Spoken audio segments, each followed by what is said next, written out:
বহুদিন পর নিজের পছন্দ মতো কাজ করলে যেরকম আনন্দ হয় না, সেই রকম আনন্দ কিন্তু কোনো কিছুতে নেই। যেমন এই ক্রিকেট খেলা গতকালকে যেমন তোমাদের বললাম।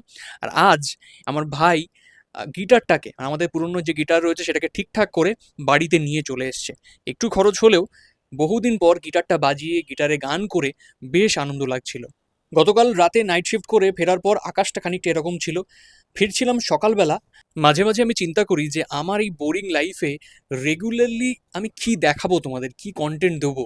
ওই রেগুলারলি অফিস যাচ্ছি, ওই বাড়ি ফিরছি, ওই কৃষ্ণচূড়া গাছ দেখছি, ওই মা ব্রিজ, ওই গান করছি, ওই সেই একই দূরের ওই যে দেখো ভিক্টোরিয়া দেখা যাচ্ছে, ওই একই জিনিস দেখাতে দেখাতে আমি কাইন্ড অফ বোর হয়ে গিয়েছি। আমি তোমাদের কাছ থেকে একটু জানতে চাইবো কোন ধরনের কন্টেন্ট দেখতে তোমরা পার্সোনালি পছন্দ করো, আমাকে একটু কমেন্ট সেকশনে জানাও তো। আর নাহলে খুবই বোরিং লাগছে আমার নিজস্ব। কারণ কন্টেন্ট হচ্ছে এমন একটা জিনিস যেখানে রেগুলারলি যদি আপডেট না করা যায়, রেগুলারলি যদি নতুন নতুন কিছু নতুন জিনিস না দেওয়া যায়, তাহলে না খুবই অস্বস্তিকর লাগে যিনি কন্টেন্ট তৈরি করেন তার ক্ষেত্রে বা তার পক্ষে।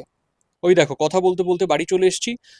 পূর্ব দিকে তখন সূর্য কিন্তু উঁকি মারছে। অসাধারণ সুন্দর একটা দিন আজকে শুরু হলো। এরপর আমি ওষুধ নিতে বেরোই, তারপর বাড়ি ঢুকি। এইভাবেই আমার একটা বোরিং দিনের শেষ হয়।